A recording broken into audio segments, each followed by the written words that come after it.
صل وسلم بارك على سيدنا شفيعنا حبيبنا نبينا مولانا محمد بارك وسلم. الحمد لله نحمده ونستعينه ونستغفره ونؤمن به ونتوكل عليه ونعوذ بالله من شرور أنفسنا ومن سيئات أعمالنا. من يهده الله فلا مضل له ومن يضلله فلا هادي له. ونشهد أن لا إله إلا الله وحده لا شريك له. ونشهد أن سيدنا وسندنا مولانا محمدا عبده ورسوله. أما بعد فأعوذ بالله من الشيطان الرجيم. بسم الله الرحمن الرحيم. كنتم خير أمة أخرجت للناس تأمرون بالمعروف وتنهون عن المنكر وتؤمنون بالله. وقال رسول الله صلى الله عليه وسلم بلغوا عني ولو آية أو كما قال عليه الصلاة والسلام. رب اشرح لي صدري ويسر لي أمري واحلل عقدة من لساني يفقهوا قولي. اللهم صل على سيدنا محمد وعلى آل سيدنا محمد بارك وسلم في كلام أولنا. اللهم صل على سيدنا محمد وعلى آل سيدنا محمد بارك وسلم في أوسط كلامنا. اللهم صل على سيدنا محمد وعلى آل سيدنا محمد بارك وسلم في آخر كلامنا. بزرگان محترم و معزز سامعین کرام، اللہ جل جلالہ وعلا والہ کا احسان کرم فضل ہوا کہ اللہ تبارک و تعالی نے ہم سب کو اپنے گھر تک آنے کی توفیق نصیب فرمائی اور کچھ دن کی باتیں کہنے اور سننے کی توفیق و سعادت نصیب فرمائی. درود و سلام نازل و آقا مدنی تاجدار مدینہ احمد مجتبی محمد مصطفیٰ وجہ کائنات محسن انسانیت سرور کونین محمد مصطفیٰ صلی اللہ علیہ وسلم کے ذات عالی پر.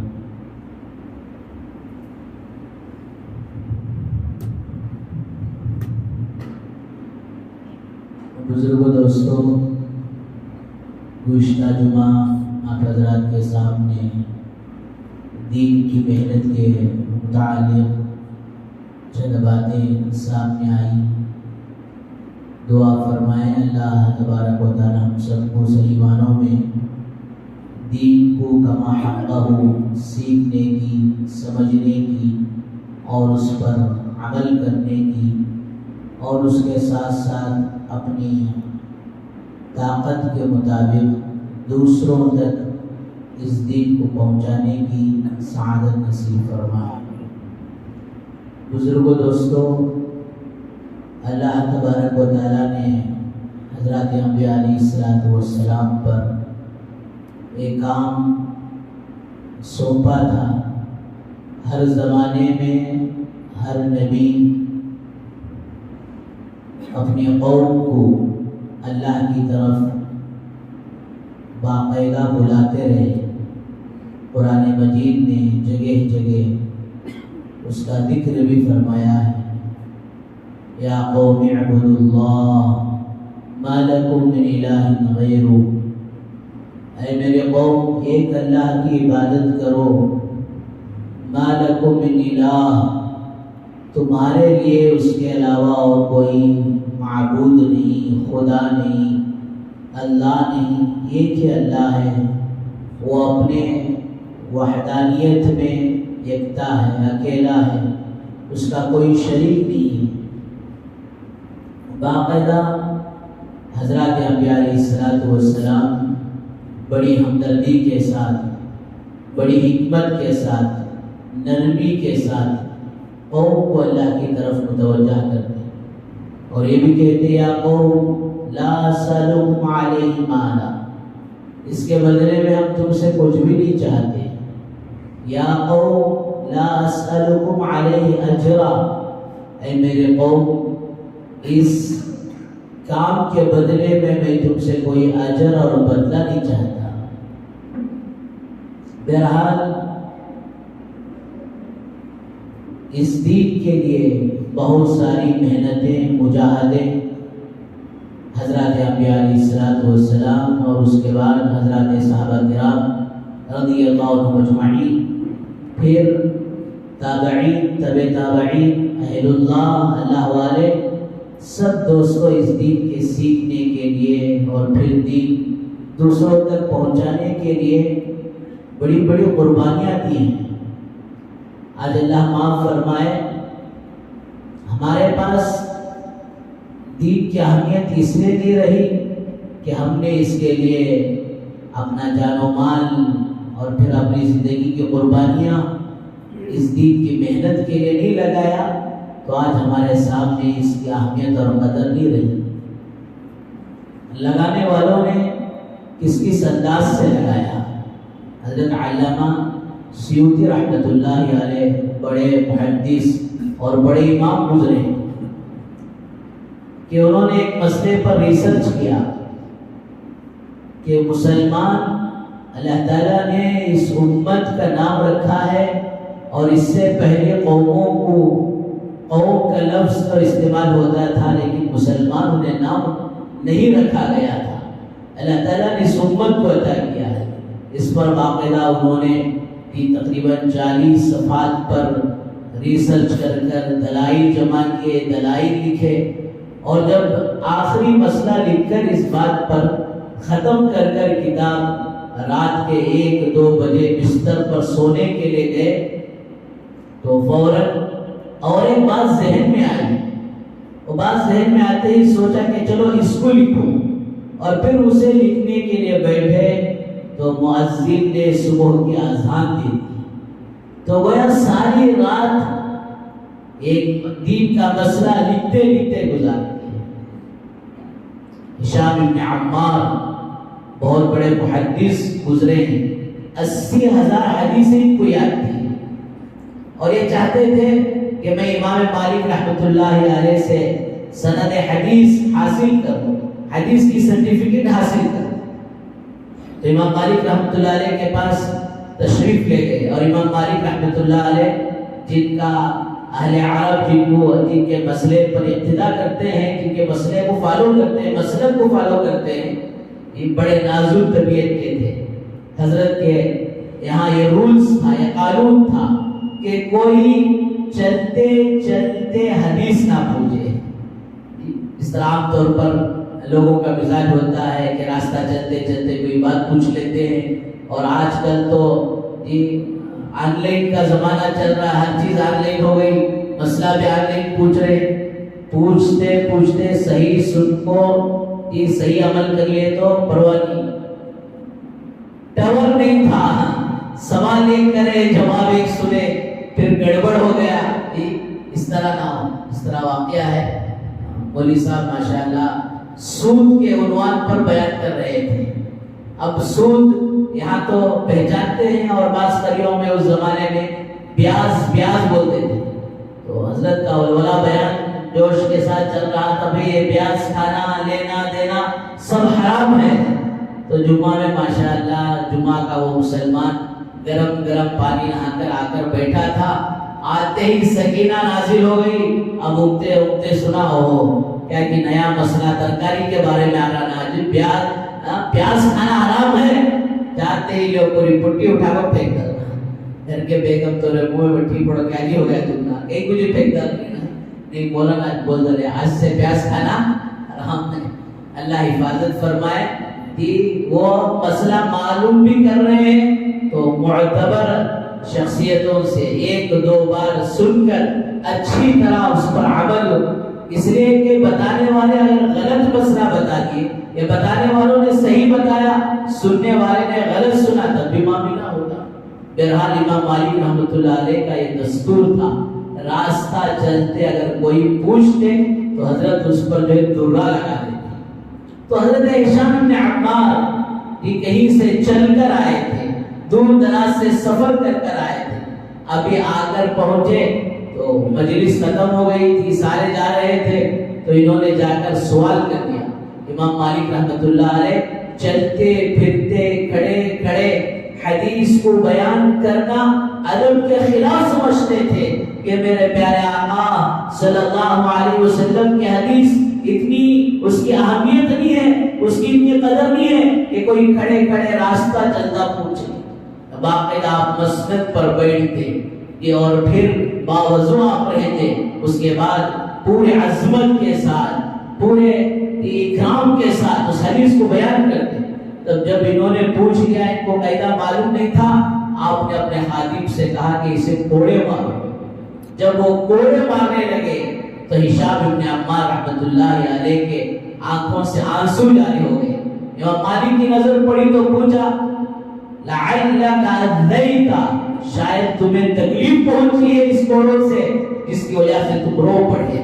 تو ہشام بن عمار کہتے ہیں حضرت بات یہ ہے کہ آپ سے حدیث کی سرٹیفکیٹ لینے، سند حدیث لینے کے لیے میرے والد نے اپنا ذاتی مکان بیچ دیا اور پھر اس سے جو پیسے حاصل ہوئے وہ میرے سفر کے خرچ کے لیے دیے۔ افسوس تو اس بات پر ہو رہا ہے کہ میرے باپ کی کمائی ہوئی محنت بھی گئی اور اوپر سے کوڑے بھی کھانا پڑ رہا۔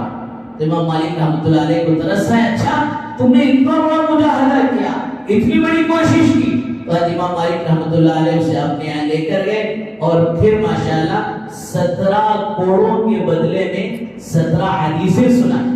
حالانکہ حضرت کا مزاج یہ تھا، سامنے والے حدیث پڑھتے یسنو یسنو کر کر چلتے، نعم لا نعم لا، ہاں ہاں ٹھیک ہے، نہیں تو پھر کوئی غلطی ہوتی تو کہتے لا، اتنا ہی تھا، اسی کو وصلت مانی جاتی۔ لیکن امام مالک رحمۃ اللہ علیہ ان کی اس مجاہدے پر، ان کی اس کوشش پر دوستو اتنا ہی نہیں بلکہ جو فرمایا وہ 17 حدیثیں پڑھ کر ایک ایک کوڑے کے بدلے میں ایک حدیث سنا کر انہیں سند حدیث کی سرٹیفکیٹ دی۔ اتنا مجاہدہ اس دین کے سیکھنے کے لیے اور دین کے خاطر قربانیاں دیتے دیتے دوستو اس امت کے افراد نے کیا ہے۔ آج اہمیت ہمیں اس لیے نہیں کہ ہم نے اس کے لیے کچھ بھی جو قربانی نہیں کی، ایک مسلسل سلسلہ ہے کہ ایک کے بعد ایک مجاہدے ہوتے رہے، اور اللہ بھی کہتے ہیں والذین جاہدوا فینا لنہدینہم سبلنا۔ آج اللہ معاف فرمائے کہ حضور اکرم صلی اللہ علیہ وسلم کی تعلیمات کی، آپ کے حدیث مبارکہ کہ آج ہمارے پاس نظر نہیں ہے، اور خود اللہ تبارک و تعالیٰ قرآن مجید میں ارشاد فرماتے ہیں کہ اپنے نبی سرکار دو عالم صلی اللہ علیہ وسلم کی قدر کرو۔ اور دوستو ہر ایک کی قدر الگ الگ ہوتی ہے۔ کوئی شاعر ہے، شاعر اگر شعر پڑھے تو اس کی قدر یہ ہے کہ اسے داد دی جائے، واہ واہ کیا جائے، دوبارہ ارشاد سے اس کا حوصلہ بڑھایا جائے۔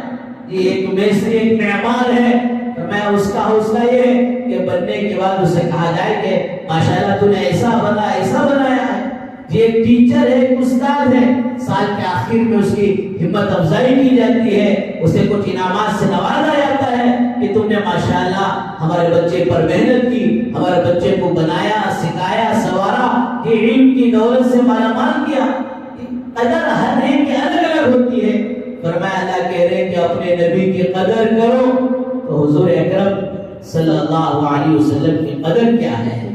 حضرات علماء نے لکھا آپ کی قدر یہ نہیں کہ آپ کا کوئی واقعہ سن کر یا پھر آپ کا کوئی ایک بیان منعقد کر کر یا آپ کے شان میں نعتیہ کلمات پڑھ کر واہ واہ کر دیا جائے، نہیں، آپ کی قدر تو یہ ہے کہ ما اتاکم الرسول فخذوه وما نهاکم عنه فانتهوا، جو سرکار دو عالم صلی اللہ علیہ وسلم دے دیں اسے لے لیں، اور جن جن چیزوں سے آپ نے منع کیا ہے اس سے بچ جائیں، خود دینی زندگی گزارنے والے بنے اور پھر یہ دین دوسروں تک پہنچانے والے بنے۔ فرمایا یہ حضور اکرم صلی اللہ علیہ وسلم کی قدردانی ہے۔ اگر دوستو صرف واہ پر کام چلتا، تاریخ کی کتابوں میں یہ بات ملتی ہے، حضور اکرم صلی اللہ علیہ وسلم کا ساتھ دینے والے خواجہ ابو طالب اور ہم پورے کھل کر ساتھ دیتے تھے، اور غیروں کے لیے وہ آپ رکاوٹ بنے تھے، طرح طرح کے آفر لا کر رکھ رہے ہیں، طرح طرح سے خواجہ ابو طالب کو سمجھا رہے ہیں کہ دیکھو تم قوم کے سردار ہو، اپنے بھتیجے کو سنبھال لو، اپنے بھتیجے کو سمجھا دو، طرح طرح کی ساری باتیں جو ہے سنائی جاتی ہیں۔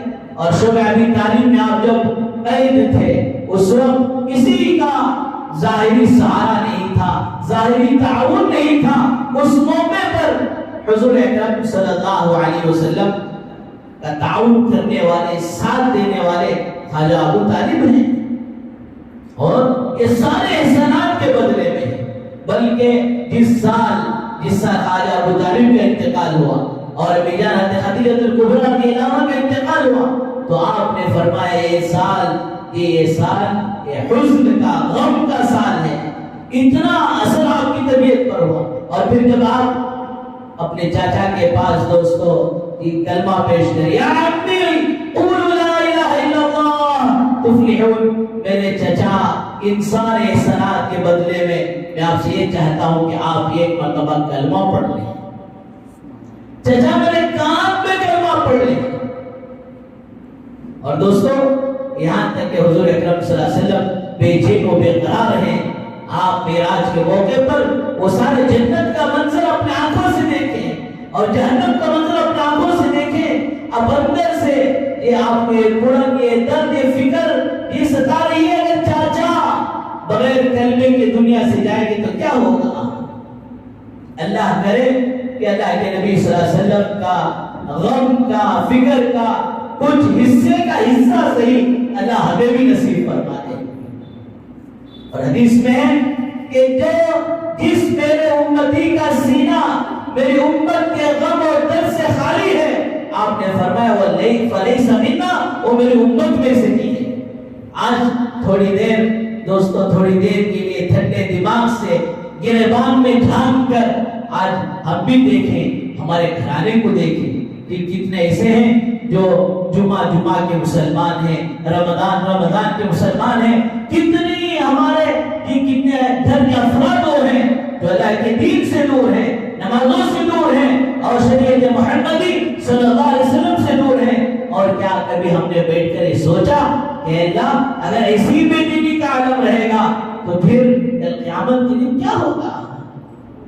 قرآن کہتا ہے وَمَنْ صَلَحَ مِنْ آبَائِهِمْ وَأَزْوَاجِهِمْ وَذُرِّيَّاتِهِمْ وَالْمَلَائِكَةُ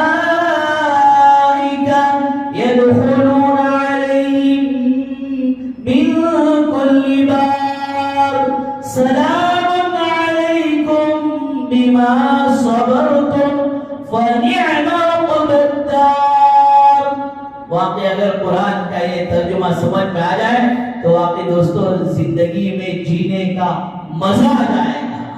اللہ کہہ رہے ہیں کہ جس نے اپنے گھر والوں کی اصلاح کرنی، یہ اپنے والدین کی وذریات کی اور اپنے گھر کے بیوی بچوں کی ماشاءاللہ اصلاح کر لی، محنت کر کر ان کا رخ دینی رخ بنا لیا، ان کی سوچ دینی سوچ بنا لی، فرمایا ان کی زندگی میں کامل اور مکمل اللہ کا دین ہے، حضور اکرم صلی اللہ علیہ وسلم کی سنت اور شریعت ہے۔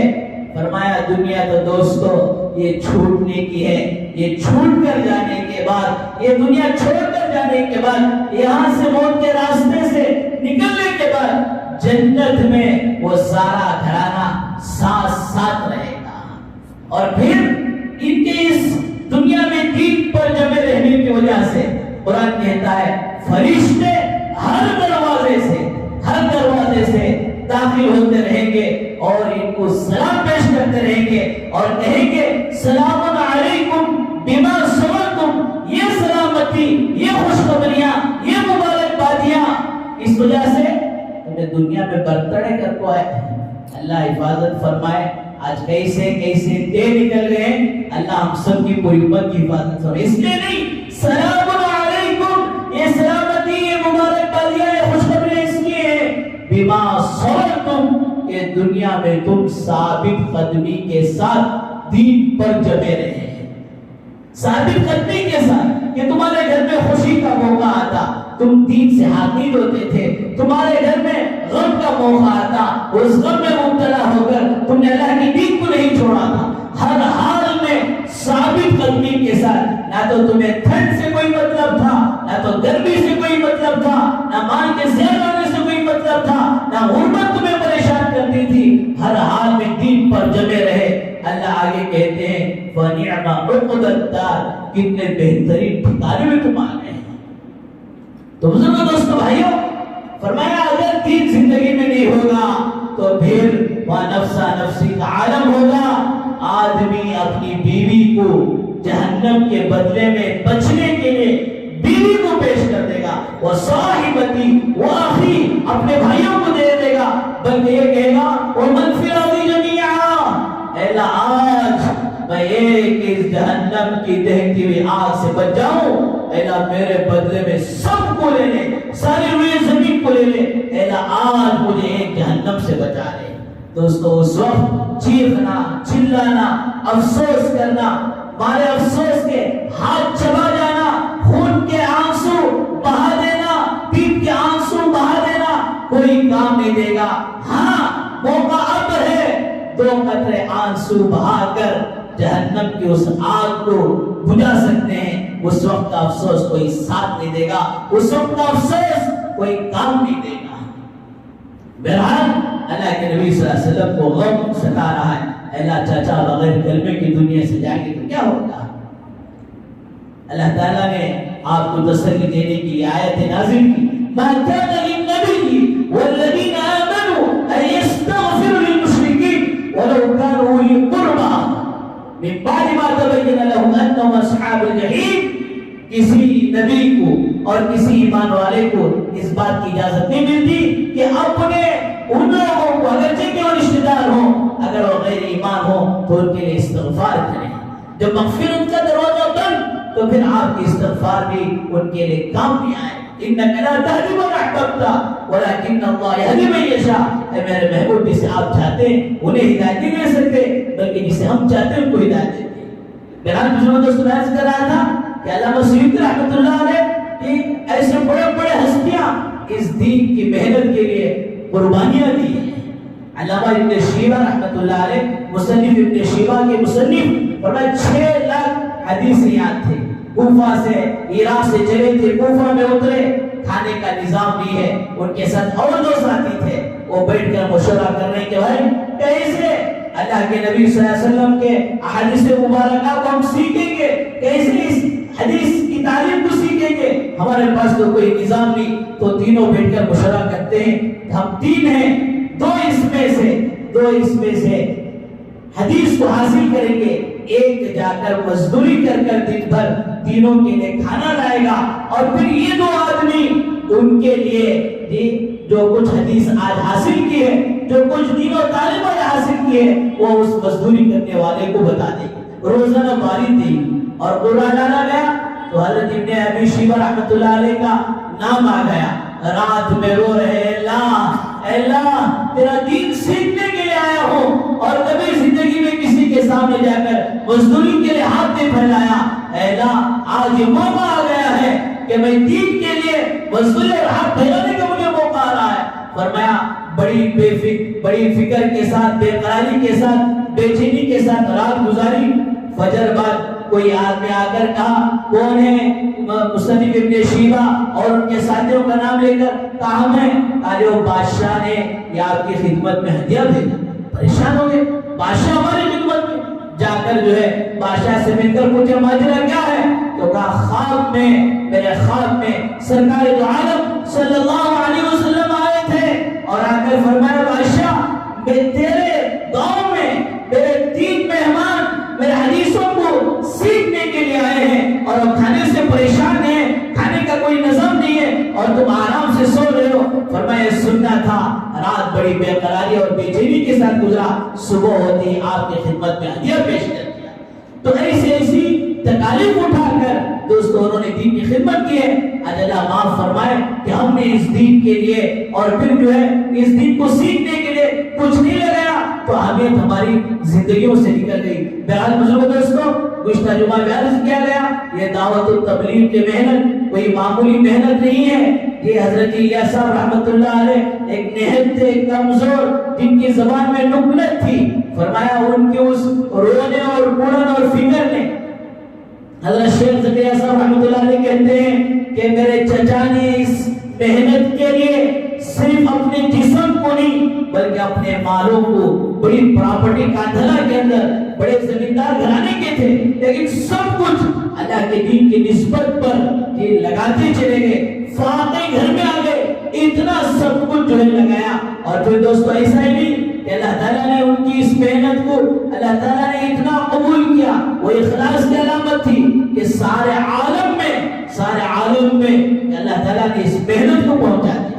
بعض دفعہ وہ فکروں کے اندر مجذوبانہ انداز سے کبھی کہا کرتے تھے کہ بھائی اگر اس مسجد کو اس مرکز کو بڑا کرنا ہے تو کھڑکیاں بڑے بڑے رکھو، فارغ سے لوگ آئیں گے اور وہ ہواؤں میں رہنے والے. یہ بنگلور کے ایک ساتھی جس مجلس میں میں بھی تھا انہوں نے کہا کہ ہمارے خاص گھرانے کے شخصیت اس وقت موجود تھی. ہم ایک دوسرے کو دیکھ کر اشارہ اس طرح کر رہے تھے شاید حضرت کا دماغ خراب ہو گیا ہو، ابھی دلی میں کچھ کام نہیں ہوا. حضرت ملکوں کی بات کر رہے ہیں. قلندر ہر جگہ دیدہ غیر قلندر جو کچھ کہتا ہے وہ اپنی بصیرت سے دیکھ کر کہتا ہے. اللہ نے دوستو سارے عالم میں پہنچا ہے اور فرمایا یہ صرف ان کی وجہ سے نہیں ہے، یہ تو قرآن کا حکم ہے. والمؤمنون والمؤمنات بعضهم اولیاء بعض یأمرون بالمعروف وینہون عن المنکر ویقیمون الصلاۃ ویؤتون الزکاۃ. ایمان والے مرد آپس میں ایک دوسرے کے بھائی ہیں، یہ خون کے رشتے کی وجہ سے بھائی ہیں، ایک کلمے کے نسبت سے کلمے کے رشتے کی وجہ سے بھائی ہیں. والمؤمنون والمؤمنات اور اسی طرح عورتیں آپس میں ایک دوسرے بہنیں بعضهم اولیاء بعض یأمرون بالمعروف. ان کی زندگی کا کام کیا ہے کہ وہ بھلائیوں کا حکم کرتے ہیں وینہون عن المنکر اور برائیوں سے روکتے ہیں. ایک جگہ نہیں قرآن مجید میں کئی جگہ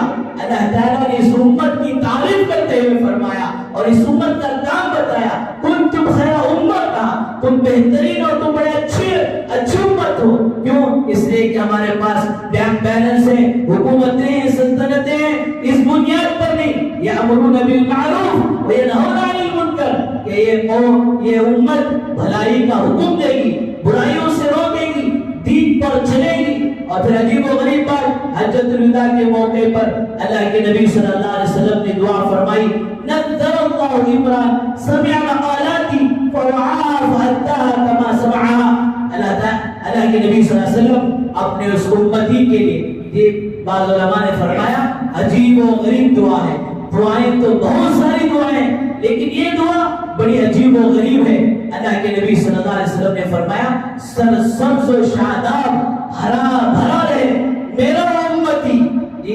جس طرح دسمبر کا مہینہ چل رہا ہے، دسمبر کا مہینہ آتا ہے اور جنوری کا مہینہ آتا ہے جہاں پھول اور جو ہے درخت ہوتے ہیں وہاں کبھی آپ کو جانا ہو تو دیکھیں اس مہینے میں سارے پتے جو گر جاتے ہیں. اور جیسے ہی فروری کا مہینہ آتا ہے تو ماشاءاللہ اس پتوں پر نرمی آتی ہے، شبنم آتی ہے، ملائم پتے ہو جاتے ہیں اور اس پر شبنم ہوتے ہیں اور پھر وہ ہرے بھرے ہوتے ہیں۔ فبروری گزرتی ہے تو شبنم ختم ہو جاتی ہے، مارچ ختم ہوتا ہے تو نرمی ختم ہو جاتی ہے، اپریل میں صرف ہریالی باقی رہتی ہے۔ فرمایا اس طرح اللہ کے نبی صلی اللہ علیہ وسلم نے اپنے اس امتی کے بعض لوگوں کو یہ مغالطہ لگ جاتا ہے، ہمیں عمل کرے تو، ہمیں سیدھے رہے تو دوسرے کو بولنا سنے تو کیسا بولنا تھی۔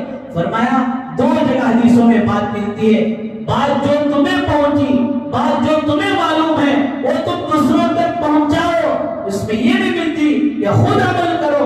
ہاں خود عمل کر کر جب دوسروں کو بات پہنچاتے ہیں تو دوستوں اس کے اندر اثر ہوتا ہے۔ اس کا مطلب یہ نہیں کہ عمل نہیں کیے تو پھر دوسروں کو نہیں پہنچائیں گے، اس لیے کہ بزرگوں دوستوں کہیں بھی جو عمل کی ان دونوں روایتوں میں عمل کی بات نہیں ملتی، بلکہ روایتوں میں آتا ہے قیامت کے دن ایک آدمی جہنم کی صف میں کھڑا ہے، کوئی اس کے سامنے سے جنتی گزرنا تو جہنمی کہے گا بھائی السلام علیکم، مجھے پہچانا کہ میں نے دنیا میں تجھے وضو کے لیے پانی کی ضرورت تھی، میں نے تجھے پانی پہنچایا تھا، اچھا یاد آ گیا۔ وہ آدمی سفارش کر کر اسے جنت کی لین میں لے کر جائے گا، ایک گلاس پانی پلا دیا تھا وہ سفارش کر کر جنت میں لے جائے گا۔ دوستو ہماری زندگی میں اگرچہ کہ کبھی کوتاہی کیوں نہ ہو، لیکن فرمایا کسی کو ہم نے خیر کی بات بتا دی، الدال والخیر کفائلی، کسی کو ہم نے کہا دیکھو ماشاءاللہ آپ کے 3-4 بچے ہیں، ایک بچے کو حافظ قرآن بنا دو تاکہ کل قیامت کے دن اللہ تمہارے سروں پر یہ تاج پہنا دے، تمہارے خاندان کے لیے 10 آدمیوں کی سفارش بن جائے۔ فرمایا ہمیں ترغیب دی اور اس نے دوستو عمل کر لیا، بچے کو بنا لیا، ان کو جو جو ملے گا وہ سب ترغیب دینے والے کو اور بھلائی پر راستہ بتانے والے کو ملے گا۔ بہرحال بزرگوں دوستو یہ کام کوئی معمولی کام نہیں ہے، ساری دنیا میں اللہ تعالیٰ نے اس جماعت سے کام لیا۔ لندن کا ایک دور وہ تھا کہ پورے جو ہے ملک میں ایک حافظ قرآن ملنا مشکل تھا، رمضان مشکل تھا، تراویح مشکل تھی۔ الحمدللہ آج ایک عجیب فضا ایسی بنی کہ بعض مساجد تو ایسے ہیں پہلی لائن میں پورے کے پورے حفاظ کرام دو رکعت ایک حافظ قرآن پڑھاتا ہے اور پھر پوری پہلی صف کے حفاظ کو موقع نہیں ملتا، پھر دوسرے دن نمبر آتا ہے۔ اور فرانس کا وہ ملک پیرس بڑا خوبصورت ملک، ایک زمانہ ایسا گزرا جمعہ کے دن مسجد بند رہتی تھی، جمعہ کی نماز اتوار کو کوئی اکا دکا آ کر اکیلے پڑھ کر چلے آتا، جمعہ کو چھٹی نہیں ہے تو اس میں جمعہ کو نماز بھی نہیں تھی، اتوار کے دن اکا دکا کوئی پڑھتا تھا۔ لیکن آج الحمدللہ ساری دنیا کے اندر اللہ تعالیٰ نے اس خیر کو پھیلایا، پہنچایا۔ ہماری بھی یہ نیت ہو، ہماری بھی ذمہ داری سمجھے، اللہ ہمیں جتنی طاقت دے، جتنی استطاعت دے، اس کے مطابق اللہ کی دین کی محنتوں میں ہمارا حصہ لگے۔ فارغ وقت کم سے کم لگ جائے، مشغولی کا وقت نہیں لگ رہا۔ الحمدللہ شہر بنور میں 4 مراکز ہیں اور چاروں مرکزوں میں بھی مغرب اتوار کے دن مغرب سے لے کر عشاء تک باقاعدہ ماشاءاللہ اللہ رسول کی گھنٹہ 1.5 گھنٹے جم کر بات ہوتی ہے، اور بڑے بڑے ماشاءاللہ قربانی دینے والے، بڑے دین کی سمجھ کو رکھنے والے ایسے لوگوں کی بات ہوتی ہے۔ اور سبھی حضرات سے درخواست ہے میری کہ اتوار کے دن پورے مہینے میں 4 اتوار مل جائے تو نور نور نہیں ہوا کم سے کم 2 اتوار، وہ بھی نہیں ہوا کم سے کم 1 اتوار۔ اب ہمیں جو ماشاءاللہ ہمارے اس علاقے کو ملا ہوا یہ جو ہے 4 بلاک جے نگر عیدگاہ کا جو ماشاءاللہ مسجد ہے، عیدگاہ مسجد ہے، اس میں ماشاءاللہ یہ اللہ رسول کی بات ہوتی ہے، دین کی فکریں ہوتی ہیں، وہاں پہنچتے رہیں، بیٹھتے رہیں، سنتے رہیں، سمجھتے رہیں، پھر اللہ اور آگے کی توفیق دیں گے۔ دعا فرمائے اللہ تبارک و تعالی ہم سب کو صحیح معنوں میں دین کو سیکھنے کی، سمجھنے کی، اس پر بھرپور عمل کرنے کی، اور یہ دین اللہ ہمیں جتنی طاقت ہے اس طاقت کے بقدر دوسروں تک پہنچاتے رہنے کی توفیق و سعادت نصیب فرمائے۔ وآخر دعوانا الحمدللہ رب العالمین۔ جو حضرات سنت نے پڑھے